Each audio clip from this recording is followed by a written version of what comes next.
my pleasure to introduce my friend and colleague, Tom Smith. Tom's helped us for roughly a decade. We met through electric fences, I believe.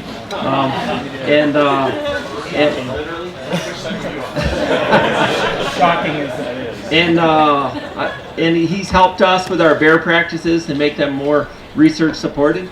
I don't know why, but I get invited on these bear retreats with Tom and Steve Herrero, and we just talk bears and hang out. And I can't believe I get paid to do that.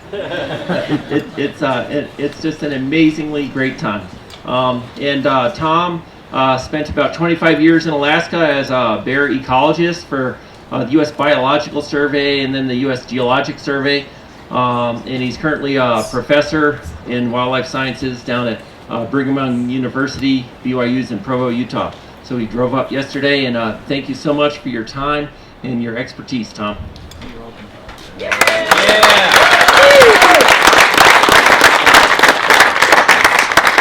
Well, thanks for the invite. As you probably know, biologists usually can't get them to shut up about what they're doing. So John's going to be my timer over there. He's going to make me be quiet. Something I don't really have in my talk that I want to start with. You can't really see the screen. If you really want PowerPoints, you're going to have to bring your get way up here. But I'll try to talk you through what the content is.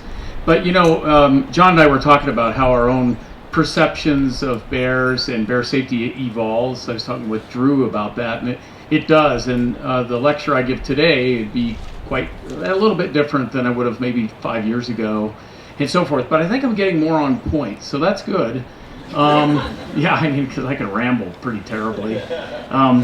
Students love it, but a lot of times it's not really helpful for exam time.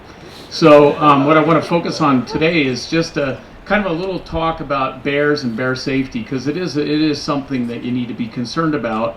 But it's like the last night Christopher Barnes, I think his talk was just an excellent talk. What a great speaker, talking about risk. And when he showed the risk of rock climbing compared to other things, bears are even much less risky than that. But it's one of those risks that you need to acknowledge. And it's, I think, largely you can deal with it. It's something that there's no excuse to go in bear country and to set them up and you up for a problem. And that's basically, as John pointed out, I've done work for about 20 years with Dr. Stephen Herrero, who is the internationally recognized expert in bear attacks. And Stephen's a great friend and a good mentor. But I think one of the lines that threads through all these incidents, he and I have a monograph coming out on bear attacks in Alaska. We have about 650 incidents in there that we've analyzed. And the one common thing in there is, wittingly or otherwise, people just set these bears up.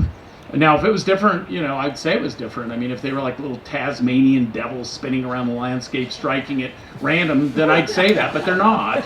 You find at the bottom of it is somebody doing something either knowingly stupid or ignorantly, you know, stupid.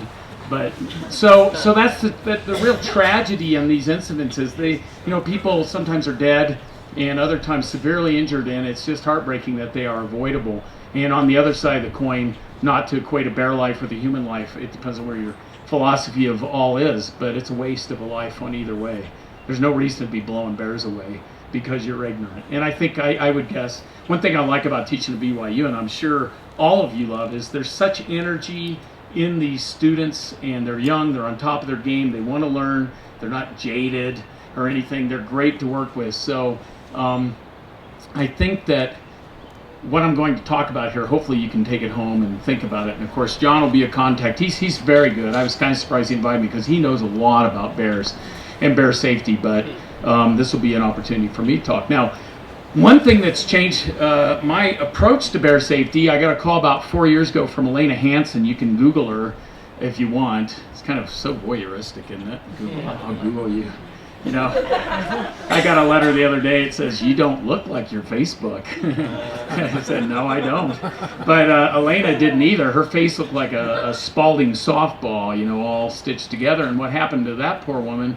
She was on a ranch in California and was doing some work and looked up, and here's this black bear, you know, a couple 100 pounds. Actually, maybe not even 150.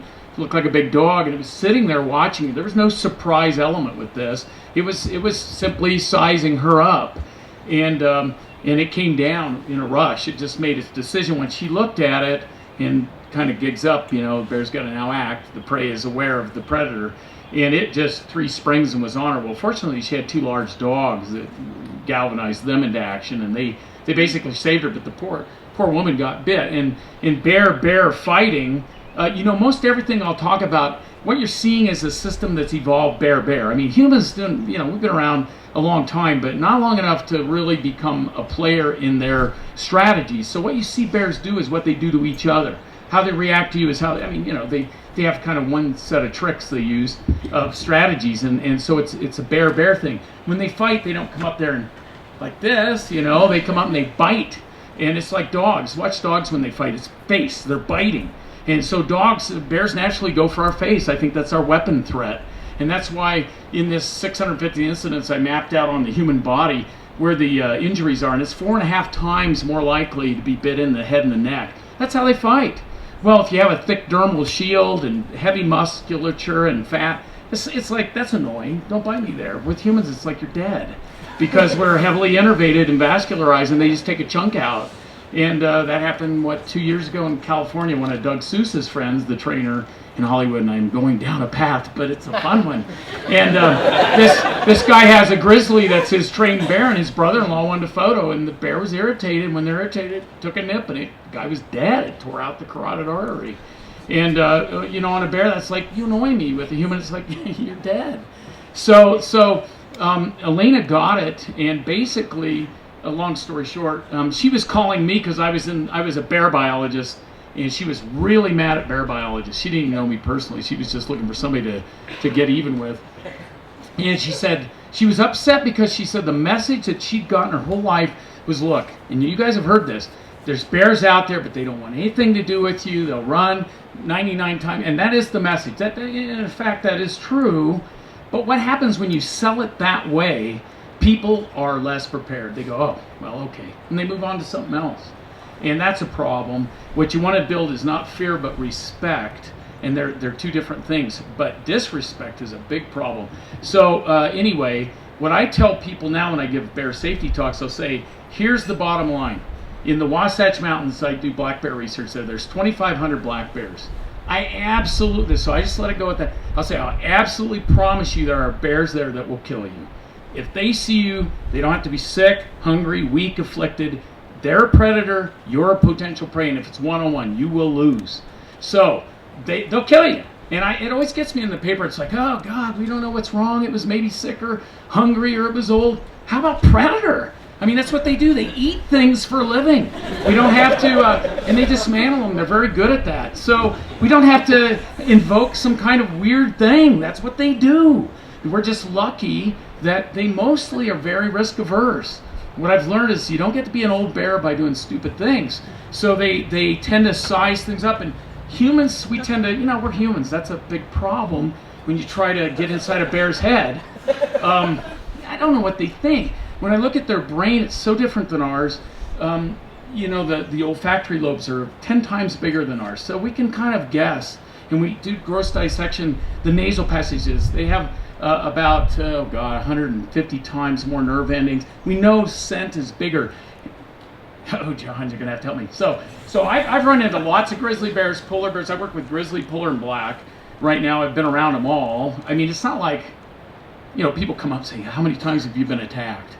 And I'll say, well, before we go down that path, do you get on an airplane and go to the captain, hey, how many times have you crashed this plane? You know, it's like, no, I haven't been attacked. That's a sign of doing the right things. Because if you say I haven't been attacked, they go, oh, geez, this guy's a loser. No, the guy's a winner. I don't piss him off. So anyway, where am I, John? Where am I, John? You got to help me. Principles, I know, but there's a principle here I'm trying to get at. So it'll come to me. Anyway, so I think that these animals attack people.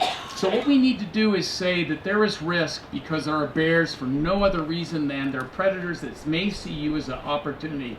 You need to be aware of that. So a basic axiom I go by in bear country is this: I do not let large, hairy, four-legged things make significant decisions for my life. That's not a hard one. And that means that if I have to enter bear country, and these are my basic, okay, we're going to skip ahead there. Yeah, they're cute. I mean, they are cute. Oh, this is my guy. He didn't help me. So people ask me what a bear thinks, and I tell people, you know, if a bear could talk, I don't think we'd have an idea what they're talking about, even if they had good English. And people go, what is that? And I said, well, let's say you were blind, and I had perfect English, and I could talk to John about what vision is. He can understand the words, but he doesn't get it. And I think because of the way they're wired, their experience is so different. So we can get out of their heads. But I know this much. I walk up on a grizzly bear, and they'll stand up. I mean, me to you, and they'll see me. And what are they doing?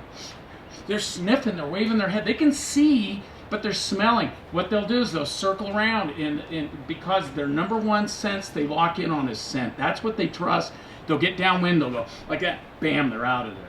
Okay, same with me. If I'm walking around a patch of vegetation and I smell something, what do? I don't, oh, that's a dead deer. I'm doing this. I'm looking in like this because what? My primary sense is of vision. So we're really different that way. And people go, well, that doesn't make sense. Well, yeah, they're bears. They're not you. They're not. Okay, so we got a lot of ground to cover here. Part of the problem we all have, and I've got bear lore is everywhere. I put up a thing here, Outdoor Life, bear book, the Outdoor Life bear book. It's just horror stories. And then the cover of Outdoor Life. I don't know if you can see these. They're the bears eating people, and bear attacks, and bear tails, and all this. And the problem is, you know, we basically really love our monsters. We love these little things. They're the tingly fascination around the campfires, and people want to keep them alive. But there's a lot of misinformation there. Okay, basic rules of bear safety. I'm going to hit this because this is what I tell people. Number one thing is, and you all know this stuff, but I tell them, never enter bear country without a deterrent option. Don't do it. Don't do it. Anywhere. And they'll say, well, there's not very many bears here.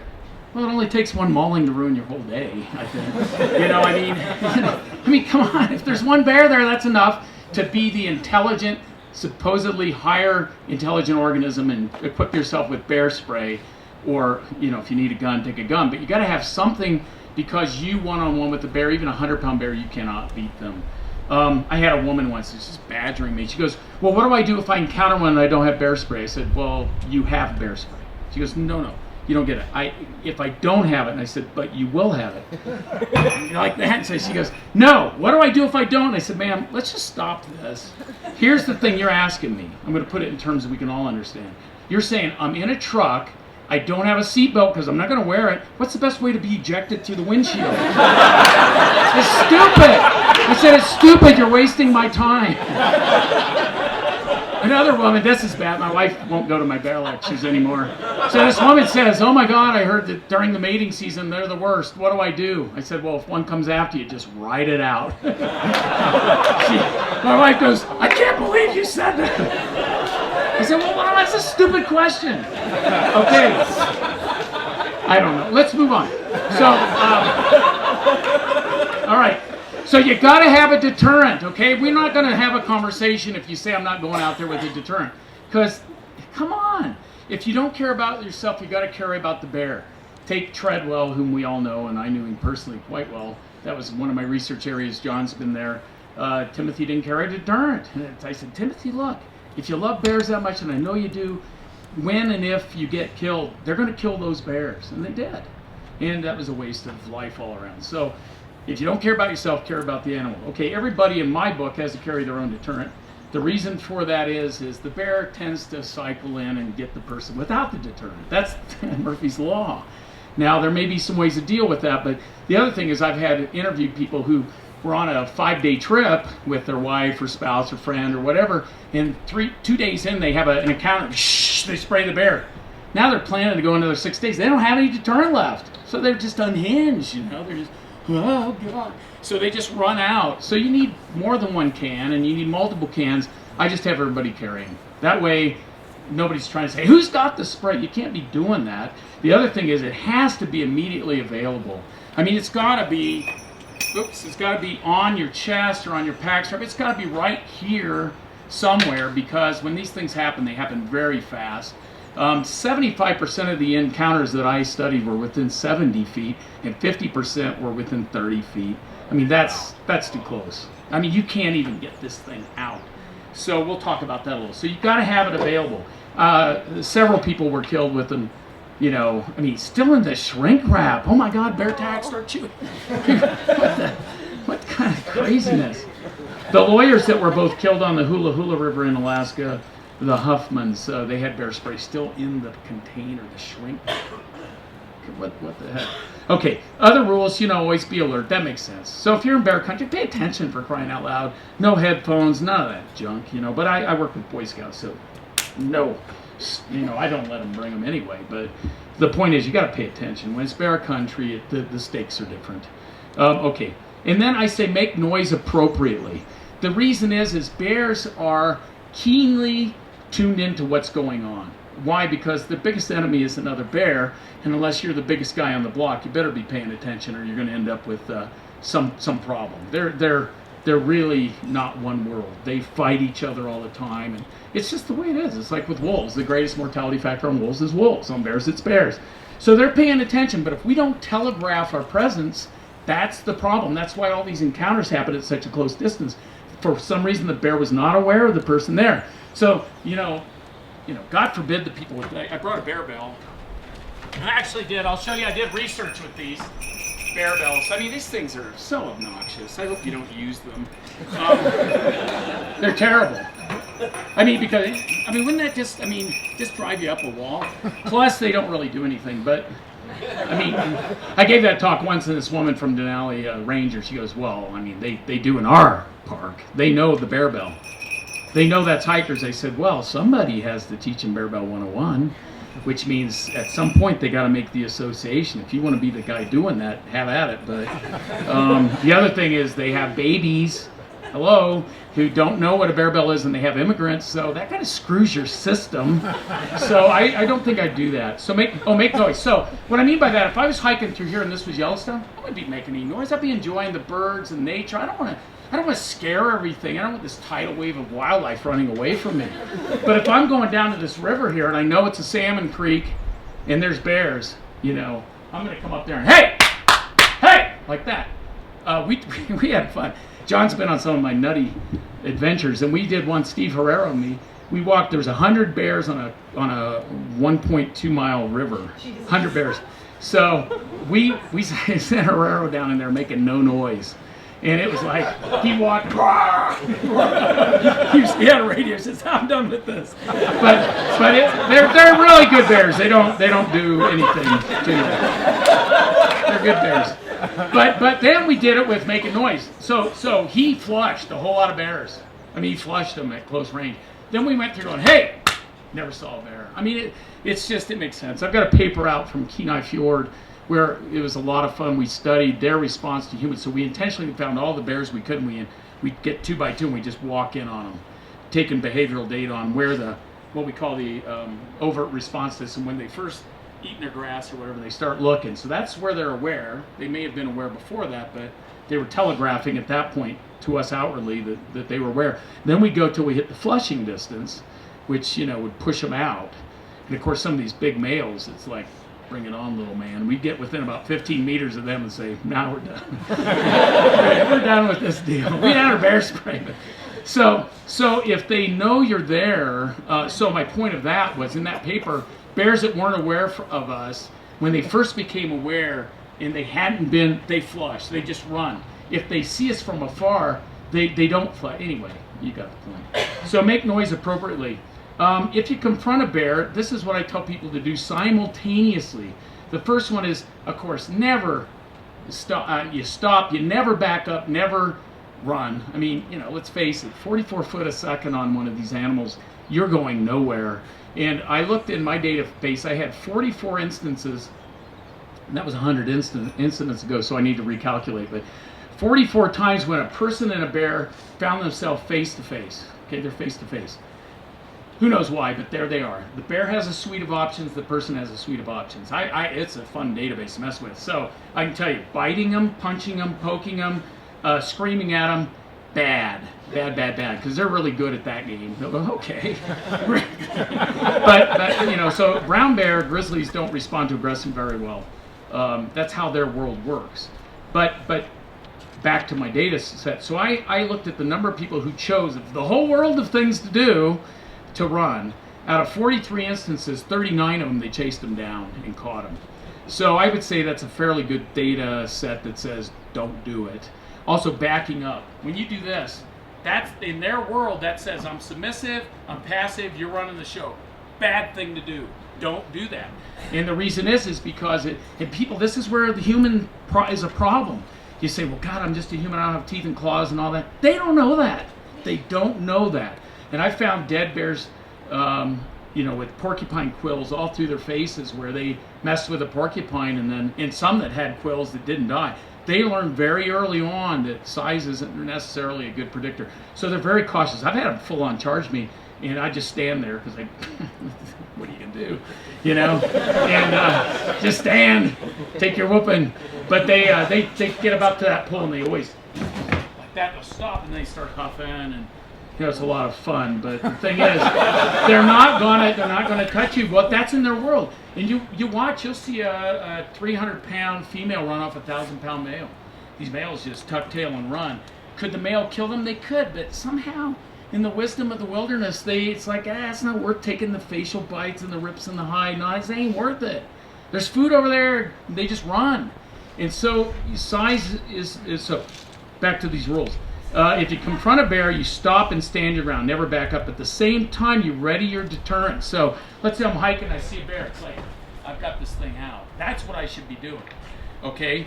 At the same time, I'm saying if I have hikers, hey, bear. That means the guy that yells it, you're coming together, because in over 1,200 incidents, Steve and I have never seen a single time when two people calmly stood their ground and the bear touched them. Never once. And the odds are against that. The bears are risk evaluators. They go, screw that. I'm outnumbered. Even when they weigh 1,000 pounds, they don't do it. And people go, oh, no. I know 10 people got attacked. Yeah, 10 wild chickens running for their life. And the bear, or Boy Scouts will get it. No, I know a troop of 6. Yeah, the front lead kid was running down the mountain. The bear just sees one person running at it, and it takes them out. Doesn't know there's 6 more behind him. It doesn't care. So the point is, when they're grouped up, that's just intimidating. So if you have 2, 3, 4 people together, side by side, presenting this front with your deterrents, I'm not going to guarantee zero risk or risk of it's close. I mean, it's just close. So this is, and of course, you'd call out and tell others to group. And then at that point, you let the bear decide. I mean, let's face it, they're running the show. Yeah, they're running the show. So you stop and let them, and they'll do this. They'll go. That means they're scared, is what that means. People go, oh God, they're getting ready for dinner. No, they're afraid. I think what's happened is this. You watch dogs. My dogs do it. We'll be driving in traffic. They get their heads out the window. They're so cute. They're like these little bears. I got it. They're a little bear. Their face is a little different, but from the eyes out, it's a little bear. And so they'll sit there and they'll go. Well, they're trying to get the scent up into they've got 9 inches of olfactory passage there, and they're trying to go, they're throwing the molecules, and they're going, what is this? So I think what's happened is that it's evolved into kind of an alarm call. You'll see mothers do that. Like that, and the cubs immediately run to the mother. It's got signal value. But at the same time, it just means they're nervous. Well, being around a nervous grizzly bear isn't good, but it doesn't mean that they're like prelude to attack or anything. It means it's nervous. So we let them work it out. I've had them really close working it out, but they work it out. And and mentally, I was out there one day. We were doing a study of invertebrate use by bears and published it. It was a great paper. Of course, I wrote it. What can I say? So I'm just kidding. So we're digging this hole, and these bears are out there eating clams, and all of a sudden the guy with me goes, I look behind you, and I can take the shovel. This big female with two-year-olds, so it looks like a pack of 3 bears. You can touch them on the nose. And I looked at them, and they weren't even angry. They were just looking like, what is in that hole? Like that. And so I just step back, and they go up, and they look in the hole, like, yeah, he's got the mother of clams in there or something. And then we just let them go. I mean, this is Katmai, where, and we'll get into that, but their personal space is very small. The point is, you let them make the move. Now, after, what do you say? 30 seconds, a minute? They haven't done anything, then it's time to start collectively move off. That's okay. For a couple reasons. They may have cubs right over the hill. They might have an animal carcass. You could stand there all day playing the standoff if you want. That's not a good idea, but you do give them a chance, the first option to move. If they charge, then it's give it to them. If they don't, which most times they assess it, they get out of there. Again, they're risk averse. They don't want a problem. Okay, so I think you got all that. Now, then you leave the area, reroute accordingly. Now, this is what I call unsubstantiated and otherwise dangerous advice. Wave your arms overhead, look big. What is that? A deer with rubber antlers? What is that? Now I know NOLS is, but the point is, I'll say no. Let's just say, here's the problem. You should be doing this, not this. So you need to focus on the problem. People say make it look big. Believe me, I mean, I'm not a bear, but that ain't gonna help. I mean, it's not gonna help. Getting big is maybe standing with your friends, but you shouldn't be doing this. You should be doing this, or if the gun's your option, then that's what you should do. Bear spray, of course, is a better one. So I think that's nonsense. I study this all the time. Don't look a bear in the eye. Where's this coming from? What? You better dang well be watching that bear. And somebody goes, well, I agree with that, but don't look at me. Oh, I'm sure the bear can tell I'm looking at its rump over its face. Come on, this is silly. It's silly. You better watch the bear. So that's nonsense. Another lay down, play dead. Of course, that if you do that, you won't have to play dead. You'll be dead. So and people go, oh no.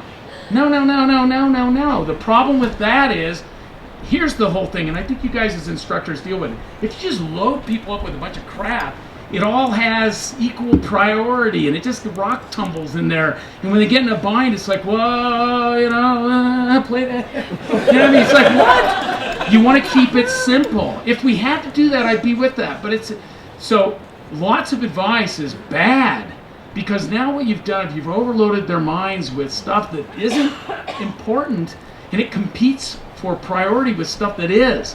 So I'm just saying, lay down, play dead is like, people go, well, if it's a black bear, there's a brown. Just forget that. Don't lay down.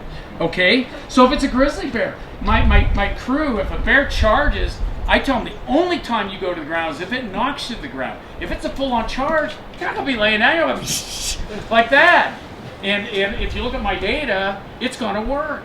In the very few instances where bears injured the people, and we'll get into that, it was just a swipe or a bite, which is bad, but it isn't like they fed on them. And the point is, stay off the ground, get up. I was in Catman, a lady, we got a call, oh, there's a person down, we run out there, this lady's laying on the ground, the bear's over here. She goes, what are you doing? The bear's there. He said, get the hell up. She stands up and runs away. So what are you doing? We're playing dead. Stupid. So, I mean, you wouldn't do that. The other thing was black bears. So if a grizzly were to carry through, you're spraying, you guys all have backpacks, so I tell my crew, you turn into it, so if they slap or bite, it's going to hit that. If they knocked you to the ground, then take a defensive position. But I don't think that'll ever happen. I don't think it'll happen. Okay, so if it did, that's the time to play dead, but you're already down, so just stay down. With black bears, same thing. Stand your ground. If they come at you, just spray them, and then, just stay with it. So I think that's bad advice. We had a couple killed, or a woman killed in Canada. A horrible story, I won't tell, but they play dead, and the bear ate the woman. And the guy ran for help. It's terrible. Talk to the bear. I love that one. Like, what is that? You go, well, tell it you're not a bear. Tell it you're human. The thing can identify 300 plants and you think it doesn't know I'm just a hairless bear? I mean, if it makes you feel better, fine, but you're not hearing it from me. You need to be focused with your friends. If you want to talk with them, certainly don't shout, hey! That's really bad because it startles them. Okay, using bear bells, I think it's just another sad thing. Now, when I actually published a thing on this, it's really, REI, in Anchorage, I went in there for an interview. On the one pegboard, they do $50,000 a summer in bear bells. Yeah, so when you take on that industry, you better have some data. But my point is, so I've kind of left them alone. I'm kind of a chicken. But we'll look at my bear bell data. It's like, uh-oh, that don't work. So anyway, my point here is filling people's heads with bad advice or irrelevant trivia is distracting, misguided, and dangerous. So bear safety is very simple, right? You got the little rules there. Okay, sort of thing. Now, a couple things on it. How are we doing on time, John? I got 11:08 on this, but I don't think it's right, is it? Is that right? Yeah, that's right. Okay, so a couple research findings. Okay, in '98 I noticed, in Katmai National Park, and I published a paper, it's up on the screen there, that bears were doing some weird things. And this one guy, you know, long story short, these are all bears rolling in bear spray. And what happened, this is inert, by the way. And this airplane pilot I personally knew, he was just terrified. He goes, oh my gosh, my airplane's going to eat my airplane. So this guy, because there's all these hundred of bears there at Kulik, so he takes this, I didn't tell him to do it, and he sprays the toes on his floats. It's got rubber, and you tow your plane in. And even if you turn its tail in, you know, he didn't do that. I don't know why, but he didn't do it because it's cloth, and he didn't want him ripping that up too. So he sprayed the next morning. We come down, the toes are all just ripped to pieces. And I saw him, and he goes, "Well, at least it would have been worse." Well, maybe so. So I have a blind on a building right there. We're doing a study, some other study, and I saw this bear walk into this cove, and all of a sudden it falls on its back. That's what these pictures are, and the bear's just rolling. I don't know if you can see this. I actually have video of it, but we'll put it up there, see if it works. This is what a bear does when it gets on a scent rub. It's rubbing its head like they're just like big dogs. And he's doing this thing going, what in the... So I jump off there. I hadn't really seen the behavior. All the carnivora do it. And, you know, cats do it, dogs do it, wolverines, foxes, badgers. They all scent rub. And wolves and so forth, and bears. And so I went down, and here's the rope off that guy's float plane. I could see the red from the bear spray, and I thought, ooh. So I took a bunch of that, and I sprayed on the ground with a snake bite, climbed up there, and man, oh man, they beat a trailer lap thing. They're just fighting over who can roll on that, and I thought, ooh. So I called the park guy, Park Service ranger, comes out, hey, Jason, get down here, you gotta see this. So he comes down, he's got his bear spray, and he jumps up there, and the next bear comes in and just starts rolling. He goes, why is it doing that? I said, because there's bear spray on the ground. The guy goes, I got a pork chop on my hip. Pulls it off. I said, no. Wait a second. I said, I think this is the analogy. We like milkshakes, but we don't like them sprayed up our nose. So I think that's what it is. So then when I published the paper, we did a whole bunch of this. Man, I had bears running at a dead run from a quarter mile. It was pretty amazing. I could burst it out and then watch, and they just waving their heads, come right in there. It was pretty funny. The bear spray companies kind of dropped me off their Christmas card list after that. Well, you know, the funny thing, in the media didn't get it right. Spray works great, but it's just that you don't misuse it. So you understand that.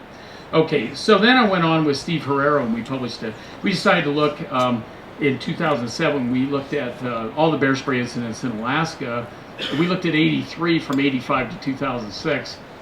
Probably old news for all you, but if you hadn't seen the paper, it just really showed you that basically, I think I have the highlights here of the thing, was that it was effective against brown grizzly bears, 92%. Now this effective means it stopped their behavior. Doesn't mean they ran away. So that doesn't mean 8% of the people got mauled. It means the bear persisted in the annoying behavior. Okay, so I'll define that. On black bears, 90%, and why it was a little lower is because black bears are usually annoying because there's a food reward or a food attraction. So if you don't get rid of it, they continue to be annoying because it beats going out and working for a living. They'd rather get a cooler, which is like, you know, holding up a 7-Eleven. So polar bears, 100% on polar bears. We tried it on polar bears. They run like crazy. They're really, I mean, anything that big with claws and teeth they have to reckon with, but they're scary cats. If I had to be stuck with any bear, it'd be a polar bear. People go, oh no, they're the stalker killers. Well, they need a new job description if that's the case, because they killed one person 100 years in Alaska. So, I'm not saying turn my back on them. I'm saying it is not in their inclination. I mean, I don't look like a ring seal, and that's what they're just Catholic in their diets. And if you're not a ring, now I wouldn't get in a black sleeping bag and lay on the ice. That's you're gonna get screwed there. Okay, so 98% of the people in this, 156 people, 98% were uninjured. Only 3 suffered minor injuries, all by grizzly bears. And they were in full-on charges when they let loose. There was enough momentum. It ran the person over, but it kept going. So they basically got just, you know, freight trained, but it wasn't like, you know, so that's pretty impressive. I think 14% reported negative side effects, you know, where it came back and burned them. They said, well, that's not good. And I said, well, leave, go. And you spray the bear, what are you doing? Standing around going, oh, gee, they're going to get out of there. So obviously, you know, leave. But anyway. There's one of my favorite stories, which is bad. Right by my cabin, a guy and his wife were hiking, and this bear showed up. It's horrible. It charged his wife, and he ran. and it took her down. And as soon as he ran, the bear dropped her and then took him out. And I'm sure on the ground she's looking, going, yes, the scaredy cat. His later thing he said was they left the bear spray in the car. He was going to get it. yeah, divorce court. So anyway, okay, so just out now, I think some of you have seen in the current issue of Outside, there's a whole article on my research there on firearms and bears. And of course, Outside did a pretty good job. Sports Afield, I think, will do a better job. But, you know, as biologists, we kind of have I think, an obligation to work with the media, but it's a multi-headed serpent. You got to really watch them because they just want that juicy thing that's not really appropriate, which they did on a couple paper articles. So we looked at 270 incidents in Alaska. Handguns were 84% effective. I mean, and long guns were 76, so rifle, shotgun, 70. That means three-quarters of them come out okay. 25% didn't. So that's bad. We identified why guns fail to protect the user, which, I could tell you everything from, like a 300. I mean, people are out hunting moose. They see a bear. I mean, they're veritable cannons. Oh, that'll kill a bear. Yeah, but you can't use it to kill a bear. They're scoped. They can't get them to, they're bolt action. I mean, there's so many things that can go wrong. And when they happen at 30 feet and the bear's coming, the bear almost always gets there before the gun's trigger's pulled. It's just, and some of the gun aficionados think I've got a greeny, damn green. I saw that in Salt Lake Tribune is out after our guns. It's like, read the article, you idiots. It works mostly. I don't have a problem. But if it doesn't work, let's talk about why it's not good. And so that's what the article does. This was the weird thing. We had one quarter less, it's less, 12% of the people, 40 different people did not use their guns. They had them but didn't use them. It ranged from people who said, I have a moral objection to ever shooting a bear. That's a heck of a time to find that out when the guy's taking care of your party. And that happened. Another one that didn't use the gun, it was an Austrian hunter. He threw the gun at the guy and said, you shoot it. It was weird too because the bear took the guide out. It's horrible, but I think it's funny. And then, because I'm sure that was not a happy camp later. So, and then there's some people that the gun was like, they couldn't get it off the shoulder. I mean, so they never shot, but what was interesting when I compared those who shot and those who didn't, the injury rates for number killed, number injured, and number not injured were exactly the same. So, so what's that mean? Well, we can talk about it longer, but what it does mean for sure, guns do not give a clear advantage. And I don't have to sell that to this group, but we have a lot of people in Alaska, Park Service, they just hand out guns. This article says you may want to rethink that. Because it's one thing to take them out and shoot for 2 hours at paper targets at 25 yards. It's a whole different thing when the paper target's 300 pounds and the target's chasing you. That's a problem, and I think what we found is people overrate their competency. Oh yeah, I'm really good with a gun. Oh, are you? Well, we'll see when King Kong's chasing you how good you are, and that's the problem. They're too nervous. So what was really cool was some of the new statistics. We used a multiple logistic regression. It just all it does is does things our brains can't do. And we took all the variables from were they hiking alone, were they in a group, were they making noise appropriately, were they in heavy brush, were they avoiding that, were they doing, in other words, best practices in bear country, or and what kind of gun did they have? How all this stuff, how many shots they taken, all that. What was really awesome about the 4 top models, which in that statistical arena, that's usually what you look at, the top models, had nothing to do. So for the models for predicting success had nothing to do with firearms. Firearms weren't even in there. In other words, having a gun, pistol, shotgun, rifle, how many shots, caliber, that didn't have anything to do with the outcome. It's all about how you carry yourself in bear country. That's a great message. So it has more to do with how you carry yourself than the firearm that you carry. Okay? So that's a good finding. So this is, I just got the summary here. This really makes them mad. Which is basically, I was working at Katmai. It really bothered me that, the national parks now allowing firearms isn't about bear protection. It's about NRA or Second Amendment rights and all that. I understand that. Yeah, that's fine. But we now have people with guns in parks. And so at Katmai, that really, I don't know. It's going to be bad.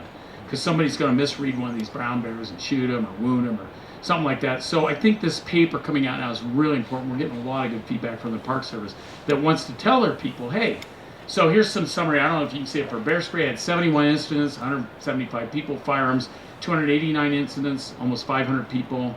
Basically, the comparison was bear spray, 3 human injuries. Firearms, 113 injuries, 23 dead bears, or 23 wounded bears, and almost 200 dead bears. So when you use bear spray, you're not killing bears. That's just, it's not, whatever. That's what it is. Bear spray, no injury. All but 3 were injured. 365 of the firearms people. As far as slide injury, 3 with bear spray, 24 with firearms. Slide injury.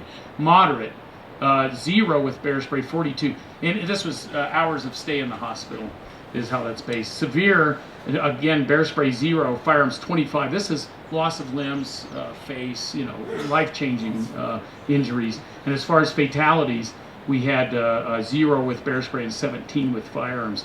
So I think that those numbers tell you a lot. And what it's saying is, look, you want to hunt, you want to kill animals, that's your business. You want to stay safe with bears, you better be paying attention to this. And for all the reasons that we're talking about, I mean, it's like jump shooting Godzilla. It's a real problem. They're just big, they're fast, and so forth. And I'm not going to show you this. These are fun. 2 reasons why firearms don't protect you. I don't think, can you see those? Can you guys see them? This is good. This is that one's a 50 caliber, which people carry. Yeah, that's a veritable cannon. The guy knocked out the window. And this guy here, this is another fun one here. Oops. Yeah, so I mean, that is a problem. The guns are so powerful. Can you still see it over there? I don't think you can. Hold on. There we go. They're so powerful that people can't control them. Look, this guy's got a hand in 454. This is the Alaska bear gun. And this guy's sitting at the range shooting it.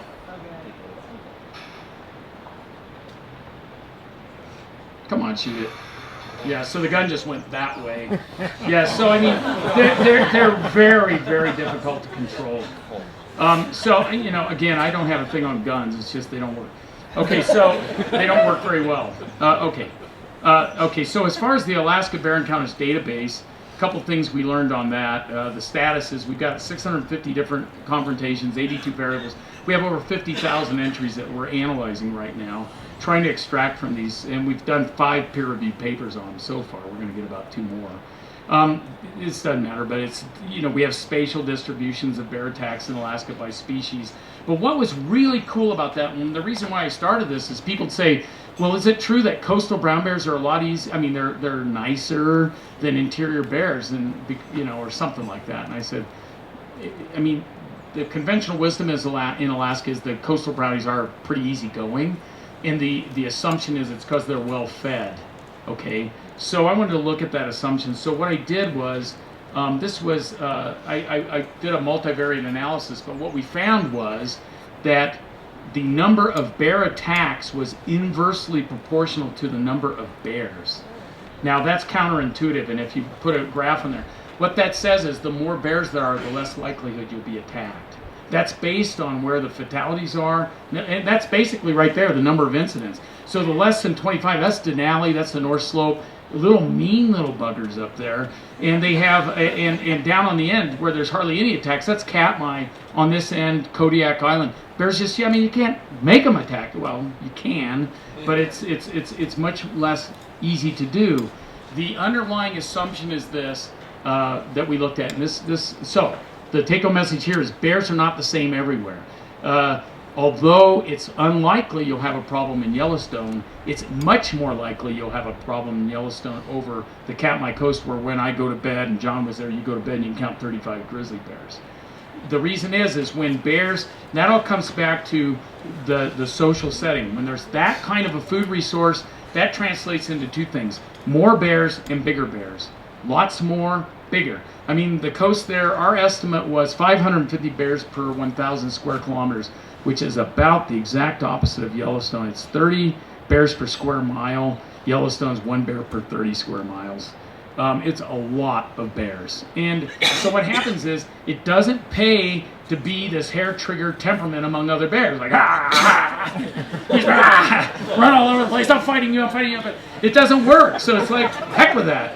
So bears walk by each other, and basically they generalize that to humans. You can walk right by them. I don't recommend it, but you can do that. They don't even look at you. But I can promise you this, and I have taken data on this. When you watch hikers and bears are paying 10 times more attention to other bears than they are the hikers. Why? Because they know what the other bear will do if it gets a chance. Hikers, they're not sure.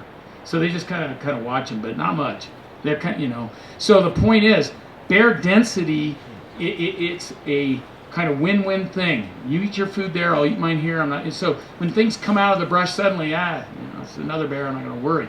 In Yellowstone, where the resources are much lower, it's resources. They actually tend to defend an area of resources. When a hiker blunders into that, we have more of an aggressive response at a much greater distance. So I also plotted on their charging distance as a function of bear density, and indeed, the average charge distance on the coastal areas was like 75 meters. In Denali, it was about 10 meters, or 400 meters. 400 was 250 to 400. My point is they were much more temperamental. So I don't know. That was a fun paper to write. Did you get the point on that? Okay. I'm beating a dead horse. So what we did here, another fun study, was we wanted to just throw out everything we'd ever heard about bears and said, okay, that's enough. The bear books, they're fun to read, but again, the problem you get is this mix of just non-prioritized, do this, don't do this. I've got a whole shelf of these things. They just drive me nuts. And so I decided that I would get to the bottom of it. So we did research on sight, sense, and sounds associated with human activity to see what should I say, naive bears did. So the first thing I did was I took a bear bell, tied it on a willow bush, and strung a piece of nylon, 100-pound test fishing line, way up on this cliff. I was 120 feet up on a cliff, and there's a bear trail by a salmon stream. So it wasn't a matter of would I see a bear, it's just how many customers I'm going to get in the next hour. So they couldn't see this, so I didn't have a visual cue. So here comes the first bear. It's a mom and 2 cubs, and I felt kind of bad because they're the one cohort that gets beat up by everybody. The mother's always like this all the time, and the little cubs are just like it's, they're just their own worst enemy. They don't pay attention. So here she comes, and I go, oh God, I feel bad. I'm in a blind. I pull the string. And I can hear it really good. And that mother, it was like watching bears on a video or something. Like a TV screen and going up there. Hey, will they hear it? They had zero response. And I had a gradation of response from no visible response to an ear turn. They got these old 360 ears. They just kind of turn them around to a head turn to stopping, to then the more intense responses of bolting away or towards, as it might be. And that bear didn't do anything. And my first impression was, my gosh, it's a family of deaf bears. They're deaf. They're deaf. And I ran around. The bear didn't do anything. It's like, what's wrong with that bear? That would scare me. And so I sat there and I thought, oh. So then I grabbed my pencil I was taking data with, and I snapped that, and that mom went. She was right on me. She couldn't see me because I'm in a camo blind. She heard that stick snap. So I sat back and go, oh. So I thought about it, and as we did experiments, we realized there's kind of 2 worlds of sounds. There's things that are biologically relevant. A stick snap could be an approaching other bear, a potential predator. It means movement nearby. Any bear sounds, they went crazy for those. Little jaw pops or little low-level growls. That would really unhinge them. Wolves, they did not. There's no love lost between those 2 species. They fight over carcasses, and they kill each other. So when you did a little wolf, just a ruff, ruff, ruff, like that. One day my researchers came in from the field. They go, God, the bear climbed up the tree and pulled the speaker down because we used. So what are you doing? Of course it's going to do that. I said, you just get a response. They go, wow, it was so cool. We let it play. The bear goes on. It's like, good grief. I said, when you do that again, you're out of a job.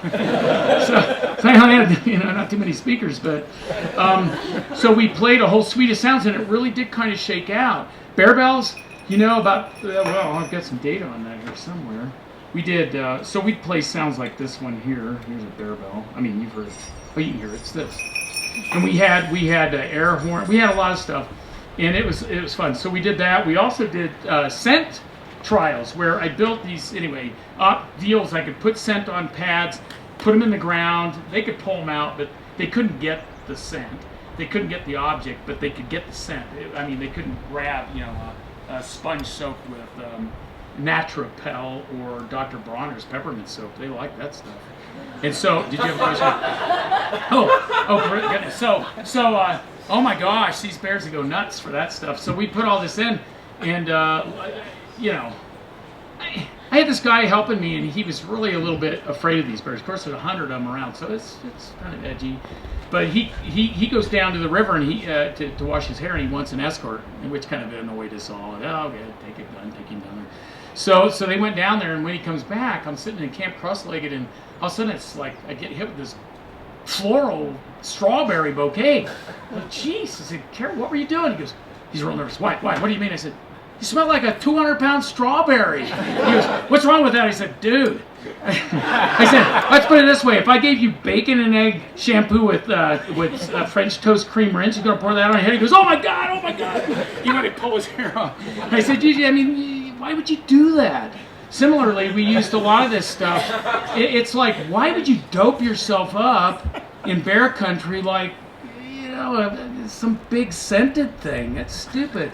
So we were trying out a bunch of scents. That was really interesting. We got the highest response rate to all scents. And what was interesting in Alaska, they use like ammonia. That'll teach them. Oh God, they love that stuff. And I think what it is if you could flip your olfaction over for your eyes, and scents now became a visual like cue, like a Coast Guard orange smoke flare. And instead of a smoke flare, it's ammonia or it's pine sol, which they wash their floats out with on their planes, or it's you know, the shampoo you're using. What do you think they're gonna do? They go, whoa! They walk right over to that stuff. That was really fun. So we got into. I mean, does it mean you can't smell? No, but it means you need to be aware of what scents you're telegraphing into the world. Why would you take Dr. Bronner's pepper? What do you want to smell like, a 200-pound peppermint stick? That's not really a good idea in bear country. The other thing we did is gold. We had all kinds of targets. Because I noticed whenever I put up my V23 back in the day, the North Face mountain tent, I'd have bears come up. Get out of here! You know, it's like you put it up on a hill, and it's like, oh, they'd be walking around and go, hey, what is that? And so I had bears come up and say, get out of here! You know, leave us alone! And then we realized when we went to camo covers, they obviously there's no visual cue, and does it mean they won't come around? No, but it means you're not saying, here we are, you know. So that was all kind of interesting, and it's all consistent with the message of just be aware of what you're telegraphing out in bear country. Okay, couple thoughts. We're going to wrap up here. These are data I can show you later, but the best one's the bear bell. No responses. That giant tower there. They just, you think about it, would they pay attention to a golden crowned sparrow going, no. Running water? No. Bear bell? See, people assume that bears are humans in a little bear suit. Oh God, that's a bear. That doesn't belong here. No, you can train them. You can train them. I mean, you can get them to dance, juggle, ride bikes, for crying out loud. I can train them that this means a hiker, but somebody's got to do that. And I think so. The base assumption is it's novel. It doesn't fit. Wrong. So that was good. This is a woman screaming and running from a bear. I want to wrap up with one point on this, and then we'll move on to something more fun. Okay, so you know, I had people come to me and say, oh, you know, my wife is so terrified of bears, she won't even go out and enjoy Alaska. I mean, that's horrible. You know, that's wrong. So I put paranoia is a survival trait of humans, and basically, I love this quote. This is by E.O. Wilson from Harvard. He says this. He says, we're not just afraid of predators, we're transfixed by them, prone to weave stories and fables and chatter endlessly about them, because this fascination creates preparedness, and preparedness survival. In a deeply tribal sense, we love our monsters. And then he goes on and he says, what is it about bears that makes them so repellent and fascinating? The answer, in retrospect, is deceptively simple. Their ability to move quietly, their extraordinary speed for an animal so large and seemingly clumsy, and the threat of claw and jaw. It pays in elementary survival to pay attention to bears and to respond emotionally to them, to go beyond ordinary caution and fear. And on this last, there's a picture of him. I just love that guy. Got a man crush on him, man. I like him. A bromance.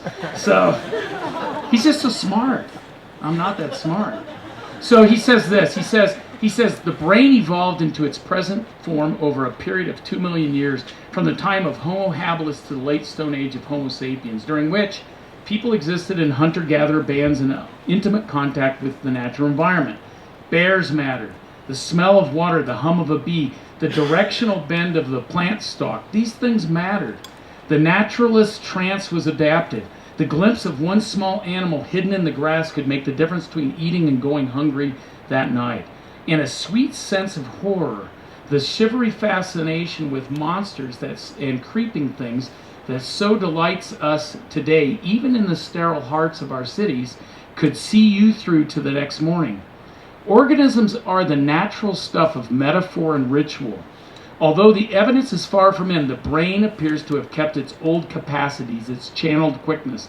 We stay alert and alive in the vanished forests of the world. And so I tell people, okay, so the key points here is fear of bears is definitely disproportional to the actual threat they pose. Okay, so that's okay. We need to recognize where it originates. It's part of the brainstem. They did PET scans. I know I'm over time. I'm going to quit. But they show people pictures like flowers, and this part of the brain go bzzz, and they show a picture of their girlfriend or wife, bzzz, whatever. And they show them predators like snakes. The brainstem, it's back there, snakes, bears, You know, it's like it's a basal, primal thing. So helping people understand that that's okay. You know, you're the end result of a couple million years of evolution. But we're smart enough. We are on top of this. We can deal with this. And I think as instructors, that's your job, is to help them. We can control our fear of bears. I don't know if you have people like that, but we can control that, and we have ways to minimize that, okay? So I could go more hours, but we're going to call this part done, then we're going to do some exercise. So let's call it good for now. Thank you.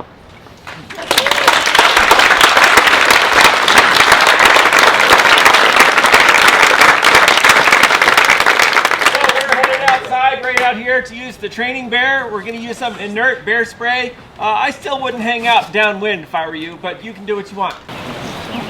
So can we have 4 people that want to go first? Oh, come on. I'll go. Yeah. Okay, so all we're doing here is, what are we doing? Team of 4 is coming up. You tell them what to do. Okay, yeah. So not a bad exercise when you're in bear country is to take a minute with them. You know, when I'm out with my research crews or with people, mostly it's researchers, right? So they're college students and I can threaten them, and they understand. With Boy Scouts, forget it. They don't take threats. But the thing is, we try to practice. So let's say this was a camp right here. We set up a camp and then we take a few minutes and say, okay, here's our defendable space. Because we're in the wilderness, we want to see bears, we want to see wolves. And a highlight of many of my trips is just sitting quietly. Big grizzlies walk by and not go out with pots of hey, just leave them alone. But let them, they know you're there. So, but we sit quietly side by side. So we decide, let's say that mowed edge is so we'll pick a distance that we feel safe, that we can let bears walk through. If they come inside that distance, then we're going to start with low-level hazing. The lowest level, you don't throw the big monkey at them at first. What we do is I say, hey, you guys, we got a bear coming in here. Why don't you come over here? So you come up, and you have your deterrents, and we're going to just get in line. Just string out. So the bear's right there. Larry, you're in the middle. So we're going to stand here. The lowest level of hazing is this. Just intimidating them with your presence. That's a lot. I really don't think you're going to have a problem. It might come closer. Now, if it comes closer, the next level would be, what would you think? Get ready. Okay, so you're going to have your deterrents out, and I'm going to have the wedge off, which is good to practice. But the next level was we might go, hey, like that. Almost always when you vocalize, it's okay to yell because it's far away, but I'd say, hey, they'll always do this. They'll stop just like that and they'll look. Now the more bold ones will just put their head down and act like, yeah. And so then at that point, as I was telling John, we actually have flares that we use, and we'll shoot a screamer off. But in every camp I've been in with hundreds of grizzly bears, if you stand in line and you just stand there and go, hey, they take off. I don't know, Brian's done a bunch of it too. I don't know if your experience here in Wyoming is like that. Yeah, the more people, the better. That in of itself. Another key thing I didn't bring up is, I don't know, and Brian knows a lot, this guy knows a lot, but my point here is I think that the presence of humans is much more of a deterrent than the food and things you have, okay? So they're risk evaluators. Every bear that's coming to my camp, they're all cautiously curious. And you'll notice, I'm scared them pretty good. And we use electric fences in Alaska because there's so many of them that we just don't even want them on our tents. But when they hit the electric fence, they're really frightened and they run away. Because they're cautious, they're curious. I mean, it's not like I've got an elk carcass hanging here now. It's a little different with hunters. But that's what we do.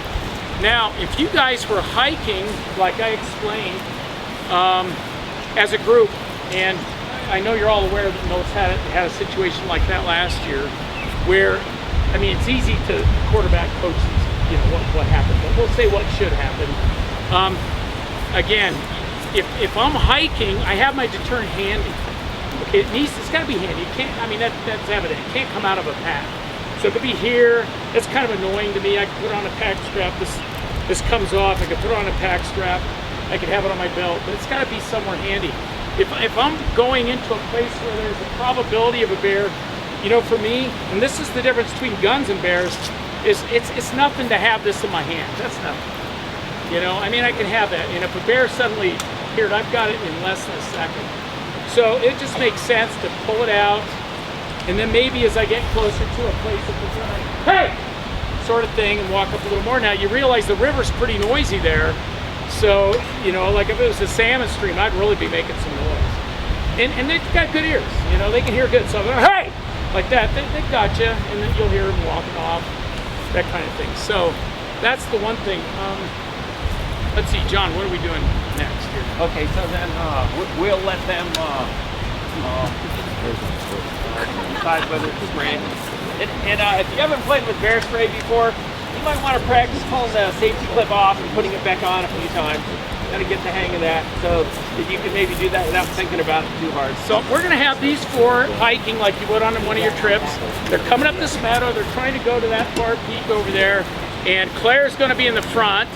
And she's going to be the first one to see the bear here. Now, the point of this is, this bear spray, this stuff is inert. They've got a big label on it. It says, well, they don't. It says inert, but it usually says, oh, there it is. It says only sprays 10 to 12 feet. You can get away with 20 maybe. And some people have said, you know, in the paper I published, this comes out of the nozzle at 75 miles an hour, so it's throwing it pretty good. But, you know, I see this crap out there. It says, make sure you're upwind. Oh yeah, right. Hold it. This is stupid. It happens to be upwind, which is too bad. Yeah. I mean, it's just, that's not I mean, so I know the range of this. So as a hiking group, I tell my students, I say, you know, you've got about 20 feet. And outside at 20 feet, let the bear figure it out. But you know, once it crosses that line, then I give it a 1 second blast and then see what the bear does. That was perfect timing.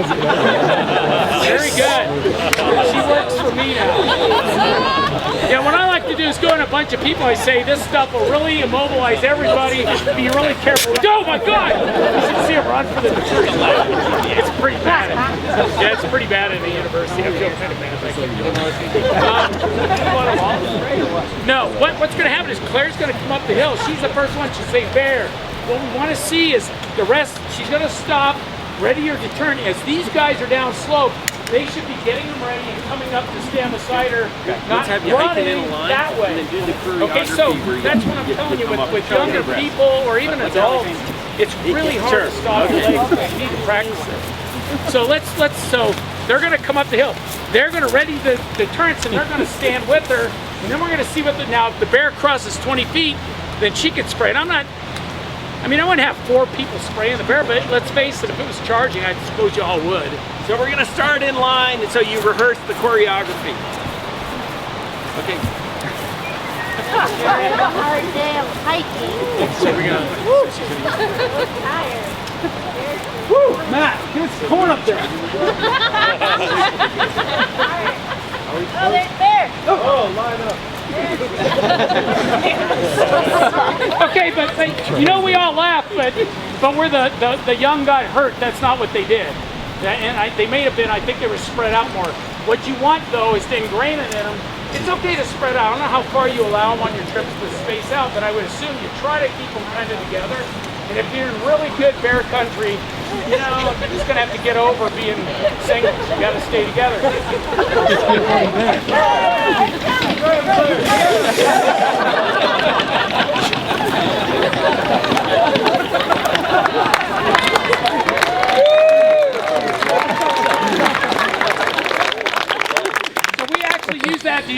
have to shoot them with dart guns. So the trick So is to they're- decide at what distance you would actually spray it.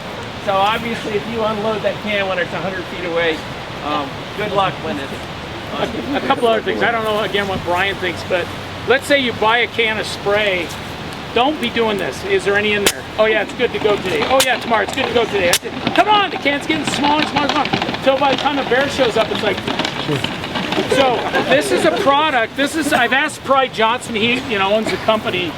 He originally the seals in the 70s were leaking. They were just getting the technology down.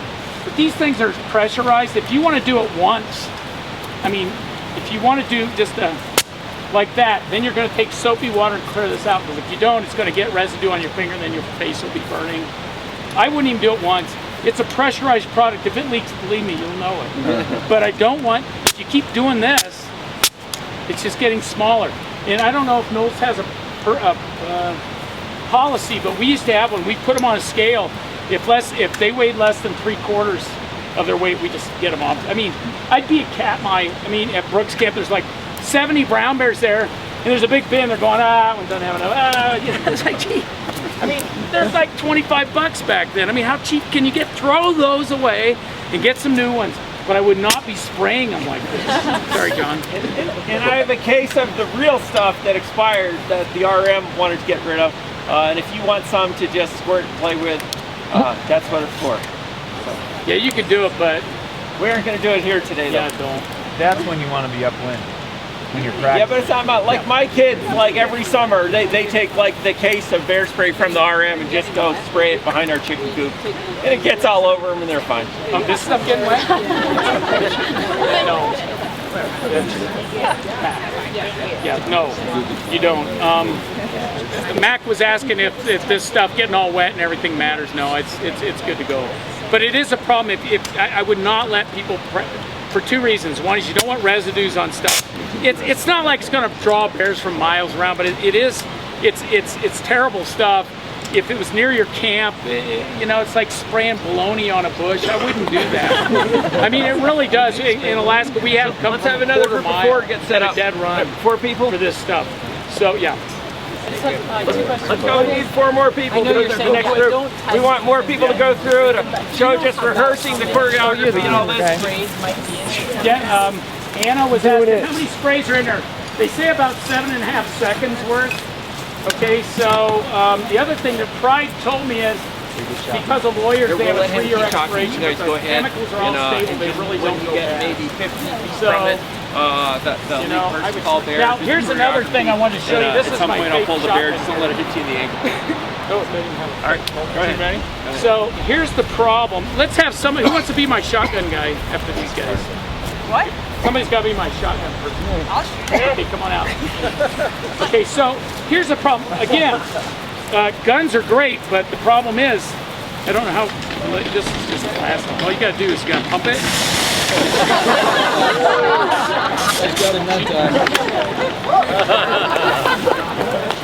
Okay. So Annie's going to do this thing where she's hiking. Of course, here everybody's pretty ready, right? So you kind of know it's coming. But if you're hiking and you have this over your shoulder, okay, so show me how you get it off and pump it to shoot a bear. Okay.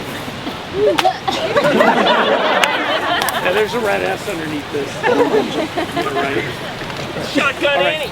Okay, so in Alaska on the stuff Steve Herrero and I published, 50% of all the encounters with guns happened at the first time they saw the bear was at 10 meters. 10 meters, that's 50%. If you go to, let's see, 15 meters, that was 80% of the data. So right here, Let's get 4 more people on standby. So right there, come on up, stand right there. So when the bear runs, you gotta shoot it. But you're ready right now. But you're not out.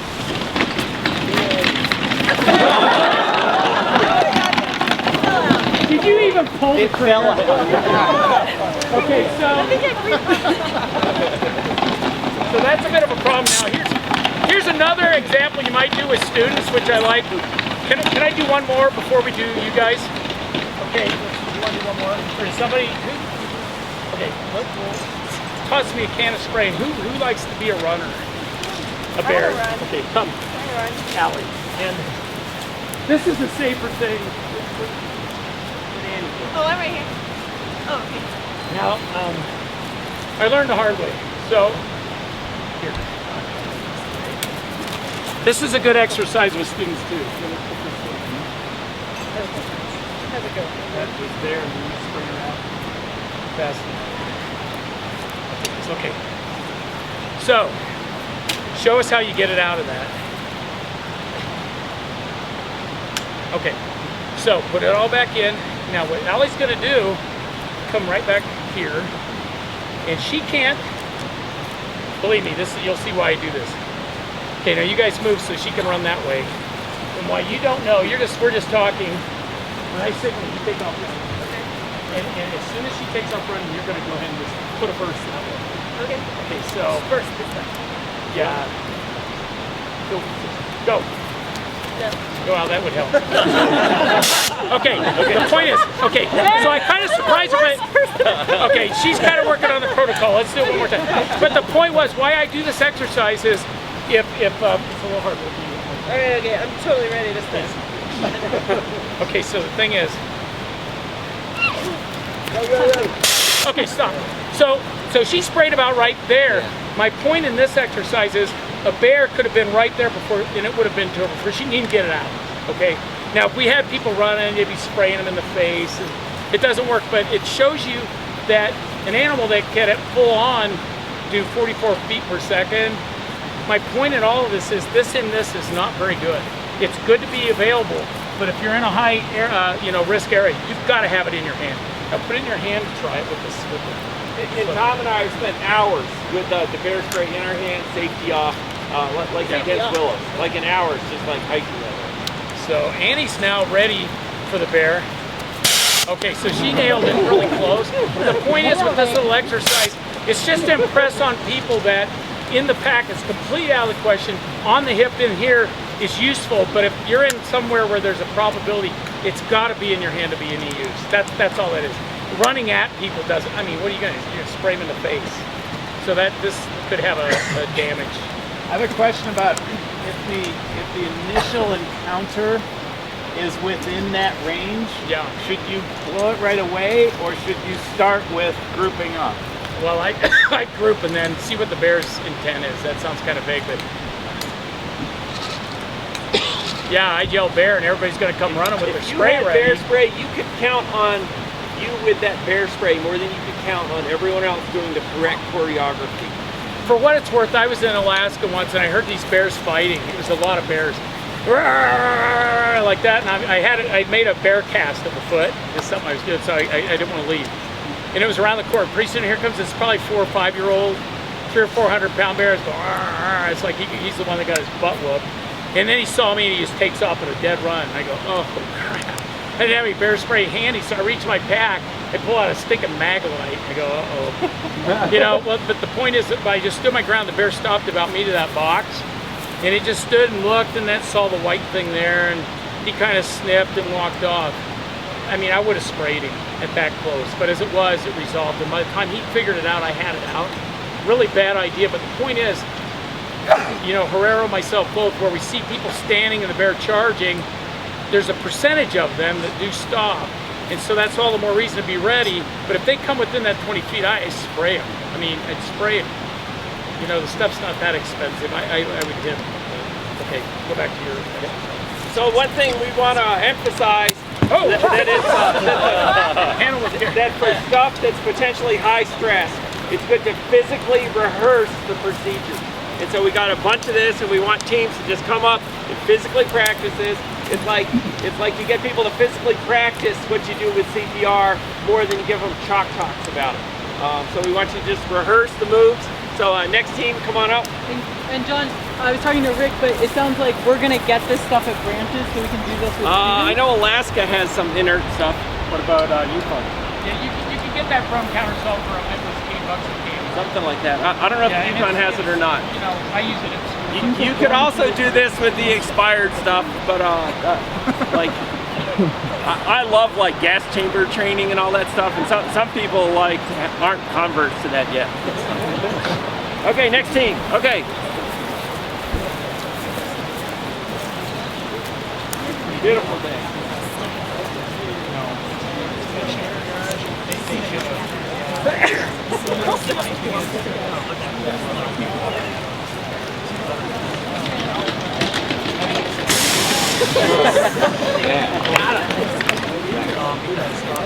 Okay, next. Go get him.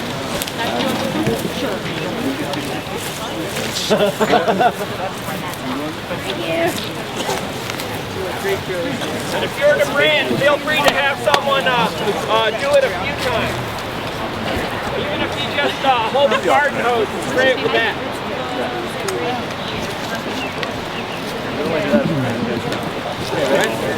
Yeah, sure. Gonna spray you in your face. Beautiful day, huh? I love Alaska.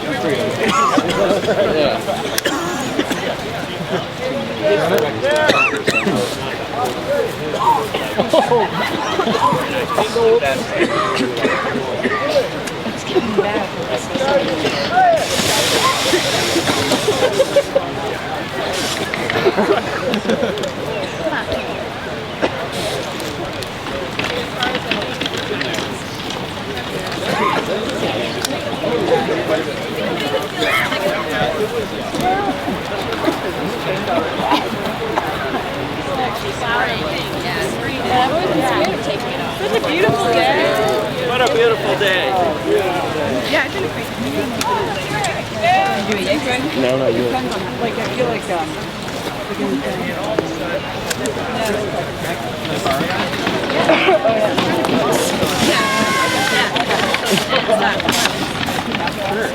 yeah.